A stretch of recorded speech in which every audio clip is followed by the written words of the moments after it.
A surge of tornadoes tore across a large swath of the country in April, carving a path of destruction. Over 200 tornadoes hit over 20 states, closely clustered in the last couple of weeks. And hurricane season is just around the corner. Our story tonight is about what happens after these natural disasters. A pattern has emerged in recent years in which militias, conspiracists, and white supremacists show up to hard-hit communities, as they did last week in Texas, offering help. But they've been called disaster tourists who are out to sow doubt in government, soften their own image, and gain followers. September 2024, Hurricane Helene barreled through North Carolina with forces so powerful it nearly wiped the town of Bat Cave off the map, lifting homes and toppling trees. Imagine taking in a box of toothpicks and dumping them on your kitchen counter. Sheriff Lowell Griffin faced a daunting rescue task. We had already experienced days of heavy rain, and then the hurricane comes through. Like a triple whammy. Yes, yes. Then another whammy. Outsiders started pouring into North Carolina, so we got a lot of work to get done. If you're able to including an influx of anti-government far-right groups. These folks that we're talking about, they were in the minority. However, that minority can create chaos, and that's what we ran into. Did some of these outsiders launch their own rescue operations? We had some folks wanting to act as a militia coming in to take over to, in their mind, bring some sort of self-deployed law and order to the area. With weapons? Yes, ma'am. So that's like taking your time from the real rescue to deal with them? It is. It is. The sheriff himself didn't see all the groups, but we know among those to show up were members of white nationalist group Active Club. Going to a disaster relief is directly helping our people. You go in to help white people? Yeah. Robert Rundo co-founded Active Club in 2020 as a place for disgruntled young white men to work out together while sharing their ideology. With nearly 90 chapters, it's been described by watchdogs as one of the country's fastest-growing white supremacist networks that are anti-Semitic, anti-immigrant, and anti-democracy. They also hold mixed martial arts tournaments. We get together with the boys, we box, we travel. Do you think of it as fun? Of course. You know, there's fun in fascism. Fun in fascism? I'm a nationalist. What does that mean? A nationalist? Yeah. It means I put my people first. Would you say white supremacist? No, I think that's a slanderous term. But my people are white people, European white people. Right, and there's plenty of organizations that are geared towards other ethnic groups, right? If we don't look out for ourselves, who is? I know that your organization has gone to floods, fires, hurricanes.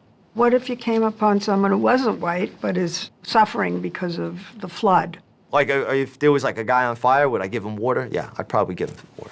When you go into these areas, are you recruiting? We hand out flyers. You know, if somebody wants to contact us later, that's fine. But just us showing up changes somebody's opinion, someone's mind. So the next time when they put something out and they say these evil guys, they say, wait a second, that's the guy who came when my house was on fire and helped me out. Many of these outside groups want to build, as one of their posts states, a pro-white parallel system. One of the more prominent white supremacist groups that showed up in North Carolina was Patriot Front. They cut down trees and handed out bread. Are you sure just one loaf? But Freddie Cruz from the Western States Center, a hate group watchdog, says these white nationalists go to disasters primarily to build a following. These people come in, they hand out water, they help clean up the debris. Whatever their ideology, they're doing something positive, aren't they? What we're seeing is actually these groups will show up and generate a whole bunch of social media content. We're dubbing it disaster tourism. And then they leave? That's generally what we see. That's unlike veterans relief groups like Team Rubicon or religious organizations like Samaritan's Purse that come in after disasters, coordinate with authorities, and stay a while. When you go into an area that's distressed, do you coordinate in any way with the local law enforcement, with the sheriff? Absolutely not. They would probably do everything they can to prevent us. What do you say to people who argue that you go in, the purpose is to have some video shot of you handing out some water, and then you leave? And the whole point was to get that video so that you could post it by That saying kind of sounds like what everyone does, right? That's what a president does. When he goes into a community, they have the cameras there. So is that bottle of water actually being handed out? Absolutely it is. Does our guys actually care and feel for the people they're helping out? Absolutely. Do we also video it and put it out there to show another side of us? Absolutely.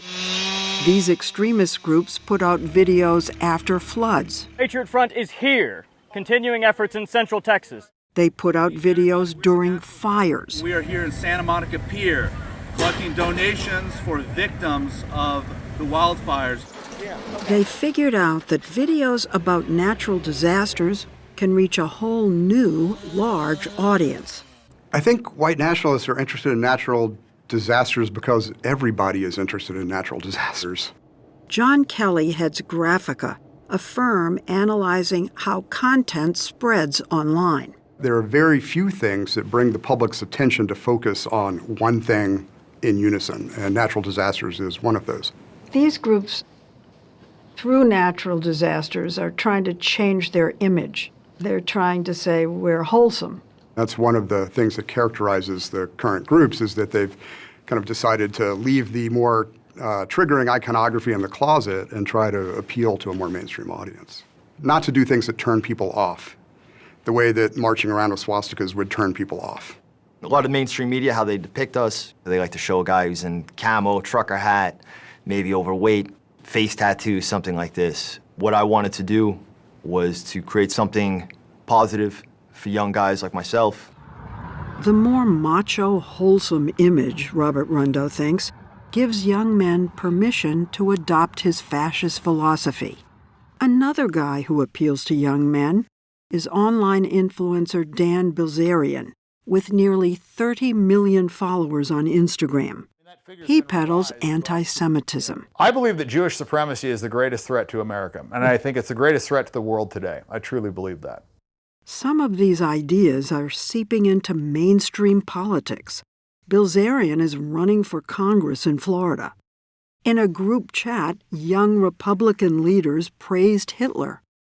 And then there's Nick Fuentes, the online hate monger who's even more explicit. And I was thinking, what is it about Hitler that's cool? Why does it tickle? Because kids love Hitler. Kids love Hitler. Young men see the... While more people are advocating these ideas in the open, the young men of Active Club hide their faces when they post pictures from natural disasters. Our people come first. Rundo is their spokesman, even though he himself hasn't gone to disasters. For the past few years, he was out of pocket, so to speak. Why were you in prison? Which time? Oh, boy. I was in prison twice. The 36-year-old from New York was first incarcerated as a teen for a gang fight. Did you stab somebody? Allegedly. Well, yeah, Yeah. Well, he had a weapon, too. It wasn't like I just randomly showed up on somebody. And the second time? Second time is for what I'm most known for. In 2017, he got into a series of fights with anti-Trump protesters at rallies. That's him pounding and pounding. He was on the lam when he got this idea to launch a more clean-cut white pride group. But it's just a new image. We're ultra-nationalist, far-right, fascist, I'll lean a little bit into these terms, Is your ultimate goal to turn America into a completely white Christian nation? I would also add like a more militant nation as well, military rule. Like having a military person run the country? Well, just, And you know, not have again, based democracy? more of democracy. What did you mean, democracy? And that's terrible. Because it's just such a scam democracy, I believe. It's politicians that get lobbied. They never have the interest. Anything that's important, do they ever ask us? No. But if you have a military, you'll never decide anything. They'll decide We don't decide anything everything. right now. Going to natural disasters like Hurricane Helene also gives these groups an opportunity to slam the government. Government didn't help whatsoever. Their videos claimed the government did a lousy job in the rescue, saying it was chaotic, clueless, and corrupt. And I'm disgusted. The criticisms got more outsiders to descend. These militiamen from Virginia came to clear houses. When the government fails, the people come together. This is a staging area that we An have. Arizona vigilante conspiracist group, Veterans on Patrol, came to organize supplies. But according to law enforcement, they created chaos and did more harm than good. Look at this car. Sheriff Griffin in North Carolina says many of these disaster tourists spread conspiracies and misinformation to help their videos go viral. The misinformation took a bad situation and actually complicated a bad situation.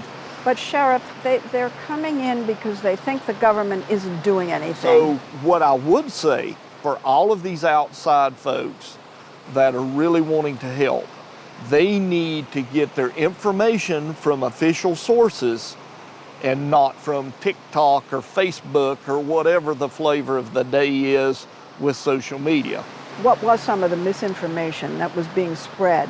That there were people that were still stranded, that there were bodies floating in the river, that FEMA was rationing supplies and seizing supplies. None of that was true. FEMA, the federal agency on the ground in natural disasters, is a main target of these outside groups. During Helene, FEMA rescuers had to back away for a few days when there were fears that militias were coming to hunt them. Also, a wild rumor spread that the government actually created Hurricane Helene using weather monitoring towers as a weather weapon. Now, this is a directed energy weapon utilized to manipulate the weather. These are weapons of mass destruction. So basically the rumor was that, the government controls the weather and that this was a direct attack on the area. Is this usual now in disasters? One, that there are these false rumors, conspiracies being spread, and two, that outside groups sort of stream in and make it more difficult for law enforcement. So what I'm afraid of is, from what I've seen, this will be the new normal. How China tries to exploit natural disasters in the U.S. Taking narratives that portray the U.S. government as being ineffective and boosting those narratives. At 60minutesovertime.com.